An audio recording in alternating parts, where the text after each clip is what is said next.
TikTok is freaking out about banned books. My timeline is full of lists of banned books and folks in the comments responding with things along the lines of, I can't believe that these books are banned. I used to learn them in school. A lot of books that are on these banned book lists might not currently be banned. They might have just been banned at one point in one place and have made their way onto these lists because of that. But I'll address this further after we define what banned books are. For those of you that are new here, my name's Emily and I love to talk about books, and I've been rabbit holing and I decided that we should all rabbit hole together. Book bans in the United States as we know them today occur when books in a library or a school are challenged because of the content that they contain. Booksellers are private businesses and those are not subject to the same book bans that a public library or a public school is subject to. So a book ban on a certain book likely won't impact people that are purchasing books from half-price books. They're gonna affect people who primarily use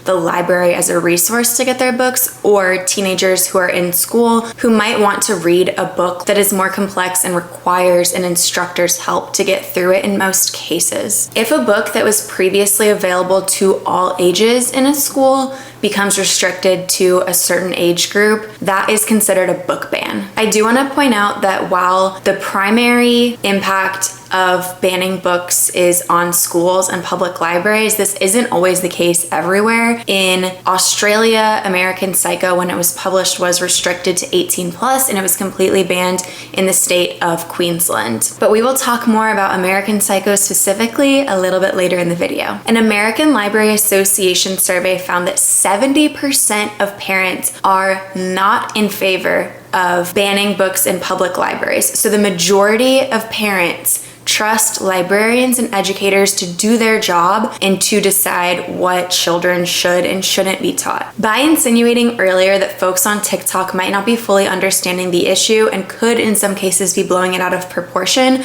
I don't mean to minimize the issue because it is very relevant today and might become more relevant in the future. There has been an uptick in restrictions on books in school libraries. The American Library Association noted 1,200 requests to ban books in 2022, which is the most that they've ever seen. In an analysis of books banned in the 2022-2023 academic year, it was found that a quarter of them contained LGBTQ issues and 30% talked about race or racism. The Parents' Bill of Rights Act was passed in March 2023 by the House of Representatives. The main goal of this bill was to strengthen parental influence over school curriculum. It did this by requiring schools to be transparent about what they were teaching. One of the things that the bill mandated was making accessible to parents information on the curriculum and the materials that are being taught in the classroom. This bill indirectly impacts banned books because allowing parents more insights into what is being taught could encourage challenges to books on controversial subjects. Why is this dangerous? In a video by John Green addressing the fact that Looking for Alaska was one of the most challenged books in a given year, he explains that text is meaningless without context, and that the reason that Looking for Alaska was banned was because parents read one section of the book without understanding the full context and misinterpreted the meaning of the section. He also argues that teens are critically engaged and thoughtful readers, which is something that I completely agree with. I think that teenagers reading books and coming to their own conclusions is a net positive, and that we need to trust readers and we need to give readers the education and the access that they need to learn. The final point that John Green makes in the video, which I've linked in the description, is that if your worldview is challenged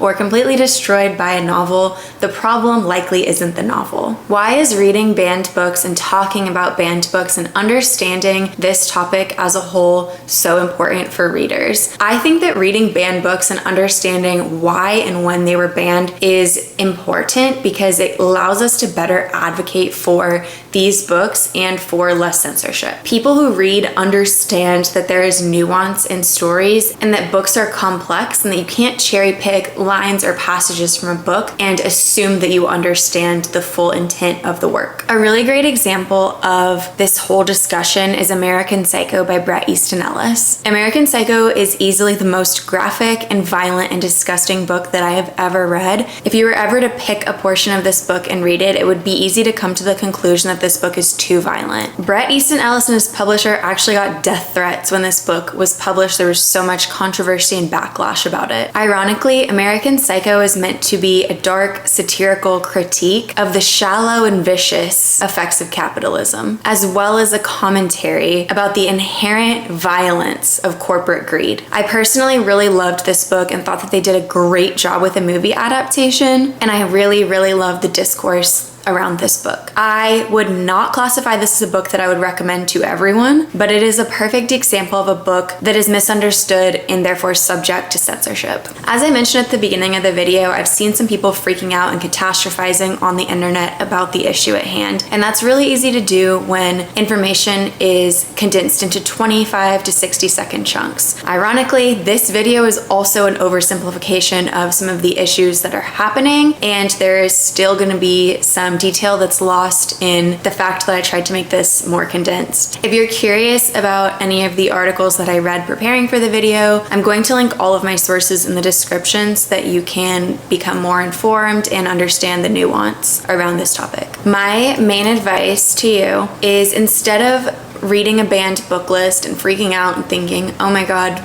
kids aren't going to be allowed to read Alice in Wonderland anymore, please look up why was this book banned, when was this book banned, and understand the reasoning behind book bans so that we as readers can be more educated and better advocates for reading books. Again, in the very digital age that we have found ourselves in, short form content removes a ton of nuance, and reading is a really great way to combat the oversimplification of issues that will never be simple. Finally, in light of the election and some of the discourse that I've seen online, I've personally decided that it's an important time to go out and purchase physical copies of books that are frequently banned or challenged. By saying this, I don't want to scare anyone, because if anyone at any point in time ever came up to me and said, hey, I think you should stock up on paperbacks, because I would barely have to listen to the second part of that sentence to be convinced to go stock up on paperbacks. What I would encourage everyone to do would be to, again, research why your favorite books have been banned, look up lists of banned books, and purchase physical copies of ones that you want to read, or purchase physical copies of your favorites for gifts for your loved ones. I would also encourage all of my readers to continue to advocate for reading in order to increase media literacy at a time where it sometimes feels like it is a dying skill. Thank you so much for coming down the rabbit hole with me. Bye.